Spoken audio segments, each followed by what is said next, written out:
10th के हिंदी के बच्चों, आपके सूर के पद ही अभी तक चल रहे हैं। अब मैं आज बच्चों आपको सूर की पद संख्या 8 पढ़ाऊंगी और 9, दोनों 8 और 9 दोनों पद की आपकी सप्रसंग व्याख्या करूंगी। संदर्भ आपका पूर्वतः रहेगा। पद का उच्चारण मैं करती हूँ, आप सुनिए और शब्दार्थ के साथ इसकी व्याख्या।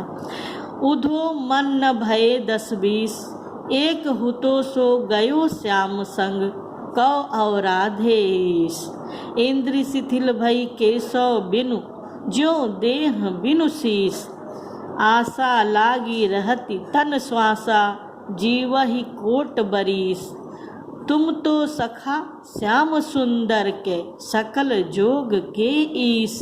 सूर हमारे नन नंदन बिन, और नहीं जगदीश। अब देखिए, अभी तक आपने सुना कि भगवान स्वयं अपने मित्र उद्धव से कहते हैं कि उन्हें ब्रज भूलता नहीं है।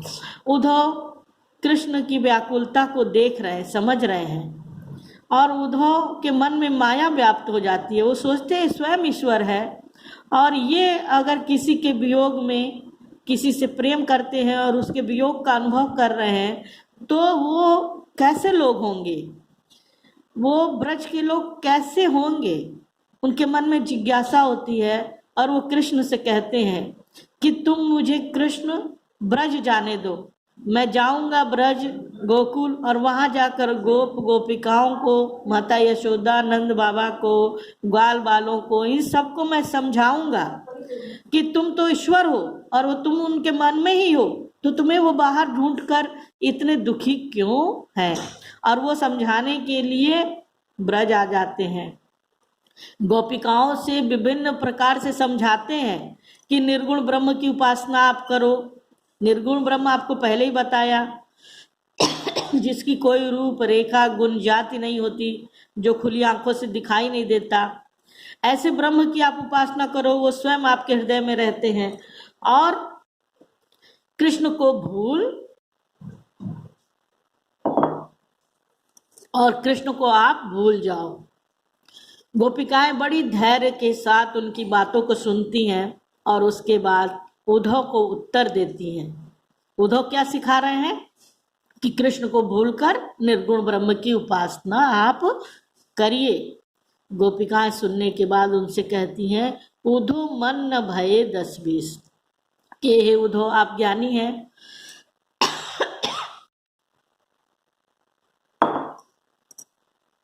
आपकी बातें हमें समझ में आ रही है, लेकिन हमारे पास एक ही मन है। मन, हृदय, दिल, चित्त, जो आपको अच्छा लगे अपनी व्याख्या के अनुसार आप उसमें उसका प्रयोग करें। कि हे उद्धव, गोपिकाएं उद्धव से कहती हैं कि मन न भय 10-20, कि किसी का भी मन 10 और 20 नहीं होते हैं, एक ही मन सबके पास होता है। एक हुतो सो गयो श्याम संग, हमारे पास भी एक था, एक ही मन था, सो गयो, वो मन कृष्ण अपने साथ लेकर मथुरा चले गए। संग साथ कौ और राधे ईश। अब आप बताइए कि जिस ईश्वर जिस ईश्वर की आप आराधना पूजा करने के लिए कह रहे हैं, उसकी हम आराधना कैसे करें। हे उद्धव, हमारे 10-20 मन नहीं है, एक ही मन था, वो कृष्ण के साथ चला गया। अब जब मन ही हमारे पास नहीं है, तो हम आपके बताए हुए ईश्वर की आराधना कैसे करें, आप बताइए। कृष्ण के पास मन चला गया। इंद्रिय शिथिल भई केशव बिन, बिना केशव के अर्थात कृष्ण के हमारी सभी इंद्रियां शिथिल हो गई हैं। आंखें अच्छा देखना नहीं चाहती, कानें कुछ कृष्ण की मुरली के अतिरिक्त सुनना नहीं चाहती, मुख कृष्ण के अतिरिक्त किसी और विषय पर बात करना नहीं चाहती, सांसें चलना नहीं चाहती। इस प्रकार ये सारी इंद्रियां हमारी शिथिल हो गई हैं उस केशव के बिना, और हम उसी तरह हो गए हैं जैसे कोई शरीर होता है लेकिन ऊपर शीश नहीं होता। देह बिनु शीश, शीश मतलब सिर, कि शरीर हो किंतु उसके ऊपर सिर ना हो। बच्चों, ये आपको पता ही है कि सिर विहीन जो शरीर होता है, यानी सिर कटा शरीर होगा तो देह निष्क्रिय हो जाती है, क्योंकि सिर में ही, आपके मस्तक में ही सारी क्रियाएं होती हैं।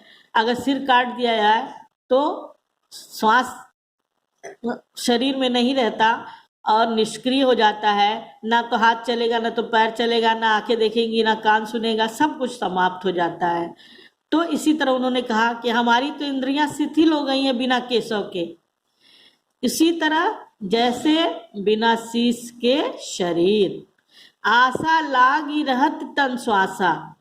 तन शरीर, श्वास, श्वास जो सांस हम लेते हैं इसको श्वास बोलते हैं। आशा मतलब आशा। तो इस शरीर में सांस ही बस है, आ रही है और जा रही है। ऐसे ही हम कोटि करोड़ों बरस जीवित रह सकते हैं इस आशा में कि कृष्ण हमसे वापस मिलने आएंगे। आशा लाग रहित तन श्वासा, जीव ही कोट बरीस, कि ये हमारी निष्क्रिय शरीर इस आशा में करोड़ों वर्ष तक जीवित रह सकता है कि कृष्ण वापस आएंगे। तुम तो सखा श्याम सुंदर के, सकल जोग के ईश। हे उद्धव, आप तो कृष्ण के सखा हैं, मित्र हैं। श्याम सुंदर अर्थात कृष्ण, श्यामला सलोना हमारा सुंदर कृष्ण, उसके आप मित्र हैं। सकल जोग के ईश, और समस्त योगों के ईश के आप ज्ञाता हैं। किंतु सूर श्याम हमरे नंद नंदन बिन और नहीं जगदीश, कि आपके लिए तो समस्त लोकों के ईश्वर हैं, किंतु हे उद्धव, हमारे नंदन अर्थात कृष्ण के बिना हमारा और कोई ईश्वर नहीं है, हमारा और कोई भगवान नहीं है। तो आप इसे छोड़कर, कृष्ण की भक्ति को छोड़कर, उनकी आराधना को छोड़कर, उनकी पूजा को छोड़कर हमें ये मत कहें कि हम आपके बताए हुए निर्गुण ब्रह्म की उपासना करें, क्योंकि हमारे पास 10-20 मन नहीं है, एक ही था जो कृष्ण के साथ चला गया।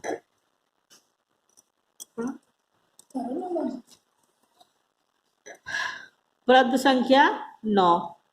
उदो जाहि तुम्हि हम जाने, श्याम तुम्हि हिया कौन नहीं पठयो, तुम हो बीच भुलाने।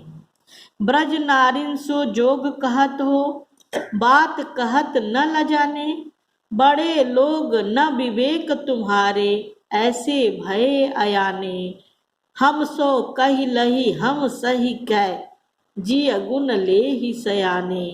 कह अबला कह दशा दिगंबर, मस्ट करो पहचाने। साच कहो तुम को अपनी सौ, बूझती बात निदाने। सूर श्याम जब तुम ही पठायो, तब ने कहू मुस्काने। देखिए, गोपिकाएं बहुत चतुर हैं। उद्धव से कहती हैं कि हम ये जान गए हैं आपसे वार्तालाप करके कि उद्धव जाओ तुम ही हम जाने, कि उद्धव आज हम जान गए हैं कि आप क्या हो। हमें तो लगता है श्याम तुम ही हिया को नहीं पठयो, कि हमारे कृष्ण ने तुम्हें यहाँ नहीं भेजा है, तुम हो बीच भुलाने। तुम बीच में ही मार्ग भूल कर ब्रज आ गए हो। कि हे उद्धव, हम भली प्रकार ये जान गए हैं कि हमारे कृष्ण ने तुम्हें यहाँ नहीं पठयो भेजा है, तुम तो बीच में ही मार्ग भूल कर यहाँ आ गए हो। ब्रज नारिन सो जोग कहत हो, बात कहत न ल जाने। कि हम ब्रज की नारी मतलब स्त्रियां, अर्थात स्त्रियों से योग करने को कहते हो। ऐसा योग जो योगी ही करते हैं, महात्मा करते हैं, संत करते हैं, पुरुष करते हैं। ऐसा योग तुम ब्रजवासियों में भी नारियों को करने के लिए कहते हो, बात कहत न लजाने, और इस बात को कहने में तुम्हें तनिक भी लज्जा का अनुभव नहीं होता है। बड़े लोग न विवेक तुम्हारे, तुम बड़े हो, विवेकी हो, फिर भी मुझे लगता नहीं कि तुम्हारे पास विवेक है। ऐसे भय आयाने, तुम किस प्रकार अज्ञानी हो गए हो।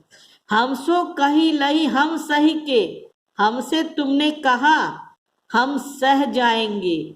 जिय गुण लेहु सयाने, लेकिन सयाने विद्वान विवेकी लोग सुनेंगे तो इसे धारण नहीं करेंगे, क्योंकि कह अबला कह दशा दिगंबर, कि हम स्त्रियां तो अबला हैं, स्त्रियां हैं, और कहाँ हम योगियों की तरह बिना वस्त्र धारण किए घूमेंगे। क्या यह हमारे लिए उचित होगा? क्योंकि जो योगी होते हैं वो अपने शरीर पर भी कम वस्त्रों का प्रयोग करते हैं, और तुम हमें भी योगी बनने के लिए कहते हो, तो हम नारियों के लिए ये कहाँ तक उचित है। मस्ट करो पहचाने, आपको इस बात को भली प्रकार समझना चाहिए। और इतना सब कहने के बाद फिर गोपिकाएं उद्धव से कहती हैं, साच कहो तुमको अपनी सौ।